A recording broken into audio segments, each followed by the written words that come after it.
Conocimiento, un programa dirigido por Luis Bermejo. Una de las curiosidades que pueda tener un ser humano es la de conocer su genealogía. Hoy en día más o menos se puede hacer fácilmente con la ayuda de los registros. Pero esto era bastante curioso en el Siglo de Oro, y además esta genealogía se usaba muchas veces como chantaje. Había genealogistas que encontraron en la compleja sociedad española del Siglo de Oro un caldo de cultivo perfecto para enriquecerse a partir del chantaje y a partir de la amenaza. Eran unos tiempos en los que la sociedad tenía orígenes familiares y la nobleza lo eran todos en las altas esferas. Estos personajes se llenaron los bolsillos a costa de la fama y el poder de sus vecinos.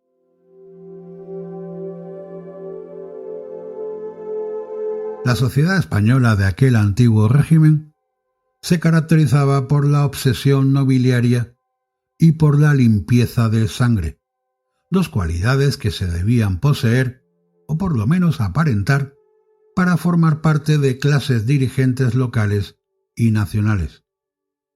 El problema viene en que a lo largo de los siglos XV y XVI, el poder del dinero y el servicio a la corona había posibilitado el ascenso social a miles de familias que poseían orígenes plebeyos, y muchas de las cuales encima descendían de judíos, que fueron expulsados de España por los reyes católicos en 1492.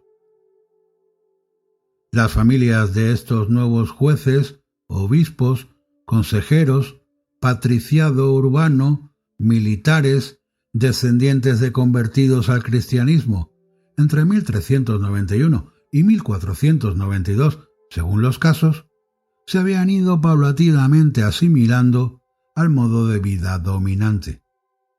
Lentamente el estigma hebraico se fue ocultando mediante una serie de estrategias culturales, haciéndose pasar por nobles de sangre, viviendo como hidalgos o aristócratas con espléndidas mansiones, multitud de criados, ropas lujosas, comprando capillas funerarias.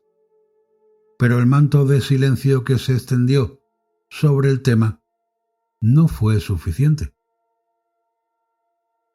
En la España del Siglo de Oro, sobre todo entre los años 1580 y 1650, grosso modo, proliferó una serie de personajes que utilizaron en su provecho sus profundos conocimientos genealógicos, usándolos para obtener importantes beneficios económicos. Se les denominaba por entonces los linajudos, chantajistas profesionales que se aprovecharon de la desgracia ajena para ganar importantes cantidades de dinero a costa de sus víctimas. En cada ciudad o gran villa de la época se fueron conformando cuadrillas de genealogistas sin escrúpulos que se dedicaron a chantajear a los pretendientes a cualquier cargo, dignidad u honor relevante. Una vez que se enteraban de que algún conocido había obtenido una merced de un hábito de una orden militar, una canongia de una catedral o cosa semejante que exigiese demostrar nobleza o limpieza de sangre, se ponían en marcha. Algunos de ellos, a veces utilizando un intermediario, contactaban con el interesado o con su padre o familiares si era menor de edad, y les exigían dinero a cambio de no revelar la verdad, pidiéndoles fuertes sumas de dinero para no declarar cuando fuesen llamados como testigos en la probanza pertinente. Las miserias del linaje. Dicho de otro modo, si se les sobornaba, dirían maravillas de la ascendencia del candidato. Si no era así, contarían la verdad, indicando que en vez de ser un noble de antiguo abolengo y cristiano viejo por todos los costados, en realidad se trataba de un judeo converso, incluso descendiente de condenados por la Inquisición por delitos de herejía. Muchas veces incluso llegaban a enviar memoriales anónimos a la corte, a los organismos correspondientes, relatando por escrito estas máculas en la ascendencia del pretendiente al cargo u honor. Así se aseguraban que sus servicios fuesen imprescindibles para contrarrestar estos indicios, y además generaban en el solicitante y su entorno angustia y miedo, lo que sin duda inducía a que se les pagase lo solicitado. Muchas veces, por si faltaba algo, el ansia por ganar dinero a costa de los demás, se añadían pasiones tan viles como la envidia. Muchos linajes hidalgos, tan modestos económicamente como antiguo era su abolengo, vieron con recelo la aparición en su entorno de criados de la aristocracia que, siendo de notorio origen judío, fueron creciendo en poder, riqueza e influencia precisamente al calor del servicio de la alta nobleza. Los servidores de los grandes de España obtuvieron a cambio de sus inestimables servicios la protección de sus amos, y con el tiempo esto derivó en la obtención de mercedes de todo tipo, incluidos hábitos de órdenes militares. Y con ello se desató el odio. Así sucedió, por ejemplo, en Villafranca del Bierzo, en León, capital del estado de los marqueses del mismo título, quienes habían ido protegiendo a una serie de familias de origen hebreo, convertidas en sus pies y sus manos al actuar durante más de un siglo como sus eficientes médicos, escribanos, contadores, mayordomos, gobernadores. Recuerda visitar nuestras redes sociales, darle a me gusta, compartir el programa, comentar o preguntar por escrito con un audio sobre los temas tratados o de los que te apetezca. A mediados del siglo XVII, don Pedro de Barcácel Teijeiro, descendiente de una de tales estirpes, los Sosa, obtuvo gracias a la mediación marquesal un hábito de la Orden de Alcántara. Enseguida se desataron las furias del Averno. Los linajudos locales comenzaron a convocar juntas en oposición del pretendiente, y al tradicional deseo de obtener ingresos por el chantaje se unió en este caso el odio de clase. Los viejos hidalgos locales, tan pobres como orgullosos de sus deslucidos blasones, desean que dicho pretendiente no consiga su pretensión del hábito porque sienten que nadie se les anteponga, y en particular don Antonio de Solís, que es el muñidor de dicha junta, y persona que no se ha ofrecido a vecino suyo cosa de aumento en que no se le oponga. Pero ¿cómo era posible que estos linajudos tuviesen tantas noticias de hechos acaecidos 1 o 2 siglos atrás? Sin duda alguna, parte del grupo se componía de destacados genealogistas, que habían ido trazando las ascendencias de sus convecinos. Mas no era nada sencillo enlazar las generaciones del presente con los sanbenitos que pudiesen colgar en las paredes de las iglesias locales y que indicaban los reconciliados y relajados de hacía 100 años y más.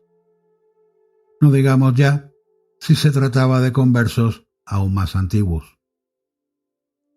Una de las principales herramientas de las que se valieron estos miserables fue la información obtenida de la propia Inquisición. En el archivo de cada tribunal de distrito constaban no sólo los procesos de fe, sino las genealogías de los procesados, datos que hasta mediados del siglo XVI se iban actualizando, añadiendo anotaciones marginales a los documentos, de forma que se podían rastrear muchas ascendencias judeoconversas de manera secular. Esta información, por supuesto, era secreta, pero los notarios del Santo Oficio solían ser personajes corruptos, dispuestos a filtrar parte de estos datos a cambio de dinero. Si es que ellos mismos, como muchas veces fue el caso, no formaban parte de tales asociaciones de linajudos. Así lo denuncia en 1655 un inquisidor granadino, quien acusa directamente a dos notarios del Santo Oficio, y cito: quitan muchas cantidades de dinero a los pretendientes, y que publican las notas que por los libros del Santo Oficio tienen algunos linajes, con que quedan notados aunque salgan con las pretensiones. Mi presunción es contra todos los notarios del secreto, porque todos reciben de los pretendientes lo que les dan. Cierro la cita. Si como a mí te gusta este programa, no dudes en suscribirte a él. Es gratis y ayudarás a su difusión. También puedes ayudar siguiendo a su autor en las redes sociales, en Twitter, Instagram y también en Facebook, compartiendo sus programas o recomendándolo a tus amigos. Tampoco dudes en darle a me gusta allá donde lo oigas y dejar tus comentarios o preguntas. Incluso puedes enviarlas en audio. En el programa lo publicaremos. Recuerda visitar nuestras redes sociales, darle a me gusta, compartir el programa, comentar o preguntar por escrito o con un audio sobre los temas tratados que te apetezca. La corona, por su parte, intentó reprimir y acabar este fenómeno, debido a los múltiples y evidentes problemas de orden público que generaban. Recordemos que los chantajeados solían ser familias poderosas y ricas, instaladas ya en la nobleza y con importantes conexiones, por tanto, capaces de presionar para que se acabase con este tipo de abusos. Muchos linajudos de esta forma acabaron en la cárcel o desterrados, y sus peligrosos documentos fueron confiscados y quemados hasta poner fin al fenómeno. Un panorama fascinante, al fin, que nos muestra la complejidad extrema de la sociedad española del Siglo de Oro, en la que la genealogía jugó un papel trascendental y sin cuyo conocimiento no seremos capaces de desvelar sus más profundos misterios.